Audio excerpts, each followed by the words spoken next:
Hi again, we've got another Hitman Roulette today.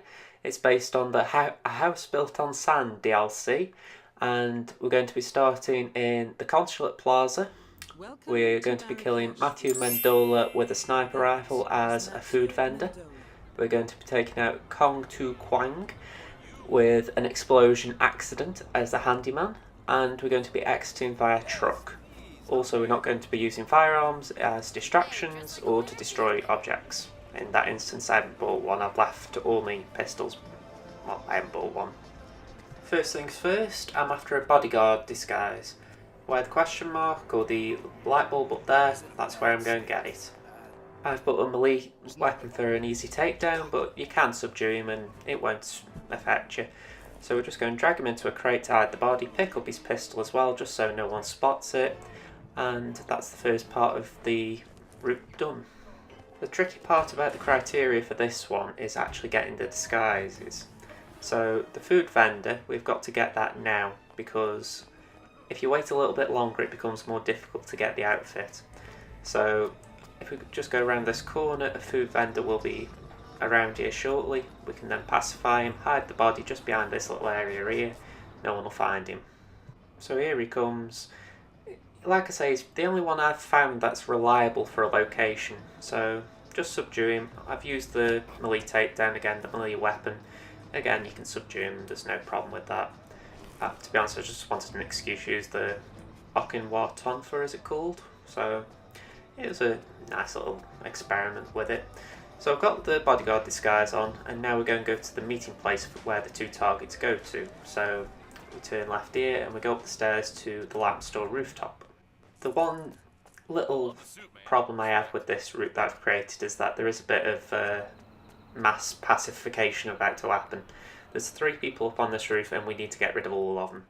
So first of all I'm going to throw a breach charge over there, just to draw that guard from up there down. Also in this little area we've got another bodyguard and we've got a waiter. They need subduing as well. If anyone's on the roof, the whole thing's going to go wrong, so we need the roof clear. As soon as he turns, just go up behind him and give him a good whack. You can do it with the wrench as well. Make sure you pick the wrench up because that's important for the next part. So let's go up here, grab the gun, it's just handy to have around, then loosen the valve on the gas canister. Because we can't shoot anything with a firearm, it's the only way to use that. And then place a breach charge on the right hand side of it. Now I had a little bit of trouble when I recorded this. It can be easy if you get lucky, but sometimes it's a bit fiddly. Make sure it's out of sight though.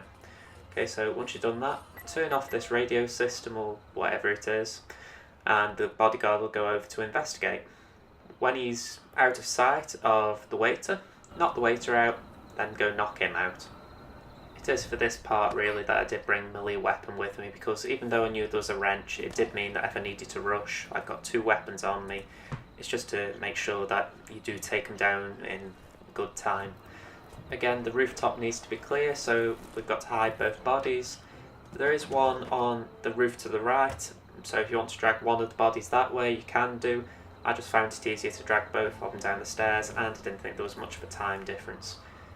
To be honest, if you can get down to the next part by, I think it's the 4-minute mark, you're doing well, so no need to worry about time. Just put the body in the crate, and then we're heading down to the Shisha Cafe area. I would pick up the guns that I dropped, just for the simple reason that when Tuo-Kwang comes upstairs, his bodyguard might see the gun and it could have a funny reaction, so if you want just avoid anything like that, pick the rifle up. It doesn't take long and it just means that you'll have a much smoother experience later on. From here we're going to approach Mendola, and he'll follow us up to the rooftop. Well, when I say follow us up to the rooftop, it's more a case of you go to the door where the lamp store is, you step inside and he'll take himself upstairs from there. I actually thought you had to take him all the way up the first time, but in more time-cutting runs, shall I call them, I've actually realised you only need to stop about here. Just make sure he knows that he's got to go in. He usually says thank you, I'm fine, or okay, thank you, so usually that's a cue to leave. From here we've got plenty of time. We just go over to where the food vendor's body is, take his disguise, and we've just got to climb up the pipe right next to it. If you want to try and save some time now, you can go and get the delivery truck key, which is just inside the Shisha Cafe. I'll show later on in the video where it is, but I didn't want to risk it. It's not that I thought it'd be a terrible waste of time, but I thought let's just get there, get in position. There was no harm in waiting just for Mendola to get into position. So at the time of recording, this is the second roulette I've done, and out of the two, the other one being the Paris one, this one was far easier. I haven't played this map too much because there wasn't much to do in it when I actually played it with all the challenges and the opportunities, but I actually found this one just very simple because the idea of sniping from here was pretty much straight in my head, easy shot as you can tell, and from there all you need to do is just make use of the area around this sniping spot. So where I've dropped the food vendor, same idea. As I'm using this space I can get the bodyguard disguise back on. No one will find that body now, and plus there's a rifle there just on the off chance someone happens to wander there. So it is a simple area to make use of just for the initial bit and for setting up. Again, the store as well, you know, I'm going to bring Tuo-Kwang up here as well for the explosion, and it's just so simple to set it up. All you need to do is clear the rooftop.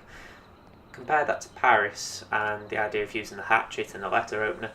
That was a lot more complex because you weren't setting up accidents or just luring people into a quiet area.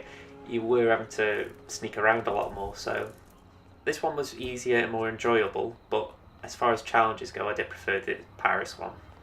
Anyway, we're now going to use the walkie-talkie to get Tuo-Kwang up here, and from there all we need is the Handyman disguise because the actual kill is set up. So we're going to turn up here and go through the lamp store area, is it? I don't know if they've changed it for the nighttime Marrakesh. No, it's still lamp store.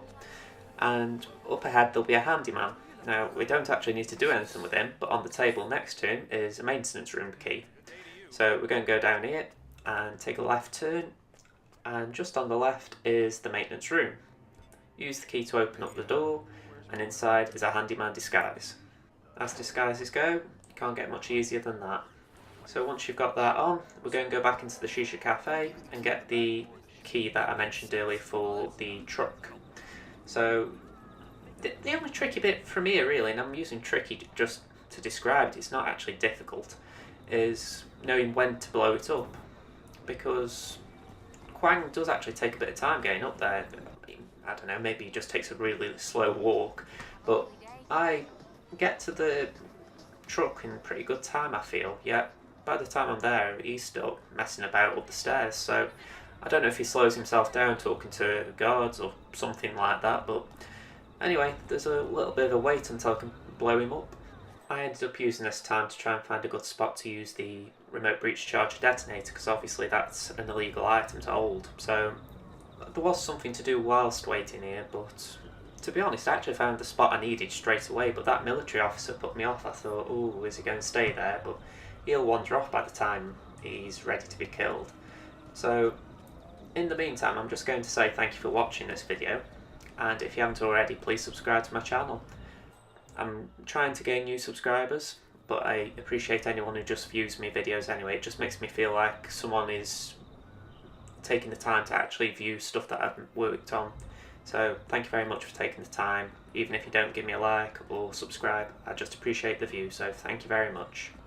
He's now in position, so I'll stand around here. I shouldn't get spotted using the detonator. So there we go, just press detonate, switch to something legal straight away just so anyone spotting doesn't catch it, and then you can just exit. Make sure it does say accident kill at the top right corner though, just to be safe. So as I've already said, thank you for watching, and I hope to see you again sometime soon. Thank you, bye.